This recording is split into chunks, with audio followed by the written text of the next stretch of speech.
Wow.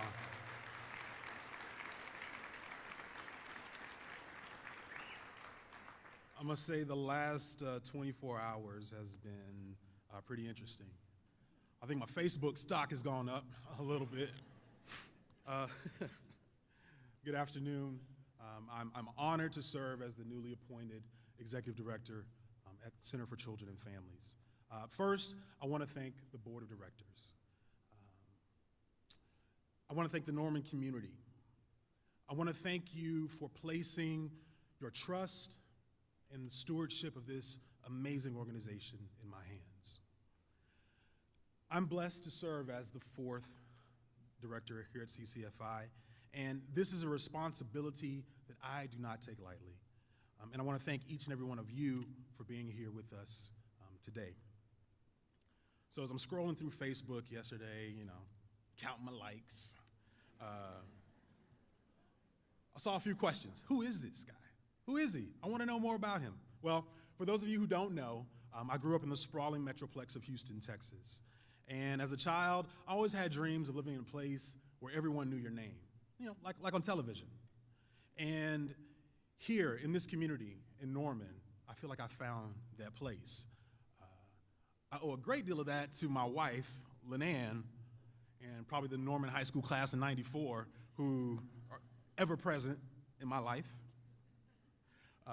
But again, I love that. I dreamed of that as a kid. But unlike the seamlessly faceless city where I grew up, I've made a true home here in this community. And this is a place where we care for our neighbors. This is a place where we stand in the gap for those less fortunate. And after 15 wonderful years working for my alma mater, the University of Oklahoma, I've been inextricably called to serve the mission and to serve the clients of the Center for Children and Families. I'm privileged to serve because in the faces of the children at CCFI, I see a young Brandon. I see someone who would have benefited beyond measure from the services like those provided by CCFI. And as an adult who has worked hard to overcome a childhood that was shaped by divorce, the lasting impacts of abuse, I believe it my duty to work alongside this terribly gifted staff to serve the children and the families of Norman. And most importantly, to give them the opportunity to heal and to dream. And I know that in some way, you too, each and every one of you, feel that it's also your duty. And that's why you're here today. And I am so thankful to be before you. And even though we congregate here today holding true that we believe that the children of our community deserve hope and deserve a future, we are not naive about the challenges that are in front of us. Far too many of our children in this community do not even have the opportunity to hope due to the lack of stable relationships, due to family trauma, poverty. They're children like Samantha, who is a 9-year-old struggling to maintain her foster care placement. She has a diagnosis of pervasive developmental disorder and a history of severe trauma.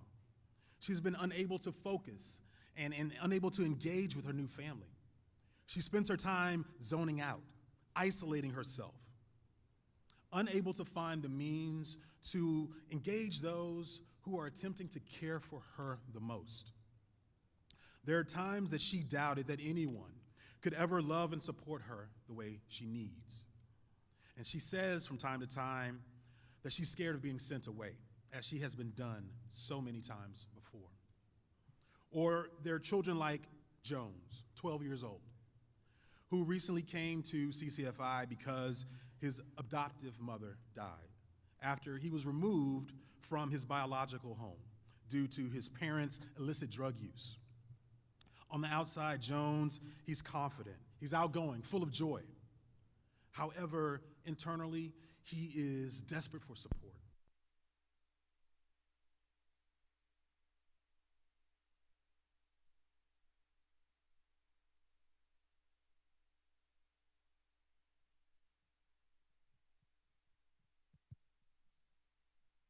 That's work.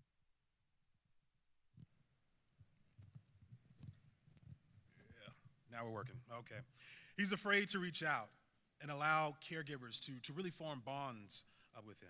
He's afraid to connect because he's already experienced so many losses, like the loss of my microphone. But these children are not alone. They and many others lack the most important ingredient for success in life, and that's a healthy, stable relationship with caring adults who support them. The statistics are staggering. Our state continues to face increasing incidents of child abuse and neglect. The number of annual substantiated cases of abuse in Cleveland County alone has doubled over the past 5 years, reaching nearly 560 cases. Let's think about this. Here in this community, where we know each other's names, neglect and abuse has doubled and exceeds 500 cases. How can we let this happen here in Norman? Friends, if we think about that, that is almost every single person in this room. We have to and we can do better for those most vulnerable in our community. And despite the outward appearance of our community is also experiencing a rapid increase in the number of children living in poverty. And today, almost 50% of the entire student population in Norman Public Schools is eligible for free and reduced lunch. 7,500 children in Norman. These children are our responsibility, and their future is tied to the future of our community. So what can you and I do? What we can do together is to invest in these children. We can make a substantive difference. We believe that by investing in the services that bring meaningful and supportive relationships into their lives, the services like those at CCFI, that we can heal children, empower youth, and strengthen families. And we've seen this work time and time again. We've seen this work for children like Jacob.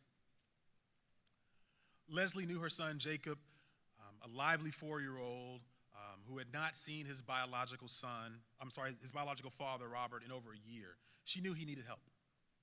So Leslie came to CCFI for supervised visitations. These are available through our divorce services program. And during the first few months of supervised visitation, our divorce services staff observed high level of discomfort between Jacob and his father during their visitation time together. But over time, with the support and the supervision of the DS staff, that initial discomfort faded away as father and son bonded over games and toys. Jacob and his mother were comforted by the consistent presence of our staff during his visits. And while Robert worked hard with the staff to learn how to learn positive play technique and like verbally tracking Jacob's play and engaging him on different levels. Soon the family reached a point where the divorce services staff felt that it was time for them to move from supervised visits to supervised exchanges, where Jacob would be alone with his father, Robert, outside of the comforts of CCFI. Although Jacob and Robert had developed a bond, Leslie and Robert, however, were still a little uncomfortable at the thought of being in the same room at the same time. So our DS staff, they listened to their concerns. They helped them shift their focus from their own discomfort to how do we benefit Jacob? How do we give him the positive benefit of having both of his parents in his life? And their first supervised exchange was understandably uncomfortable, but our staff observed how Jacob hid under a table and covered his ears when he saw his parents in the room together. And that's actually something that resonates with me as I think about my own childhood. But our staff continued to offer their support and their guidance, and by the end of their time with our agency, Jacob would stand between his parents with his arms wrapped around each of their legs, like a small bridge between two towers. Through the services of CCFI and the dedication of his parents, Jacob is now benefiting from safe, consistent, and loving relationship with his biological father. This may seem like a small step, but make no mistake, there has been a critical juncture made in this child's life and for this family. And it has everything to do with a dedicated and professional staff at CCFI. They are skilled with helping parents establish stable relationships to benefit their child. Over the course of the last several years, this community has answered the call. And you all know we have completed an incredibly successful capital campaign. In addition, in August, we officially launched the Boys and Girls Club of Norman. And this has been an overwhelming success and has been an instrumental way for us to identify new clients, new segments of children in need. But our work has only just begun. We have many goals for the upcoming year, and I want to share a couple of those that I believe are important and will require ongoing investments. Our first goal, of course, is to expand the children's counseling team. Even with our new space and the new therapeutic spaces that have been provided, we desperately need to grow the counseling team. As of today, our wait list for counseling services stands at 60 children in need. We add 10 new names to this list each month, yes. Our goal is simple. We must eliminate the wait list. We must add additional qualified staff, allowing us to serve every child in this community who has the need. You can get these children the help by investing in our kids today. Our second goal is to expand the after-school services. And this year, we will make good on that promise to significantly expand these services through the Boys and Girls Club of Norman. In the last 6 months of operation, Boys and Girls Club has served kids from Kennedy, Adams, Wilson, and Jefferson Elementary, Irving Middle School, as well as many children throughout Norman Public Schools. We've provided quality after-school care for over 250 students, ages 6 to 18. We've served over 3,500 meals through our Kids Cafe. And in June, the Boys and Girls Club will host a 4-week summer program, which will provide a safe and fun environment every day, 9 to 5, breakfast, lunch, and a healthy snack.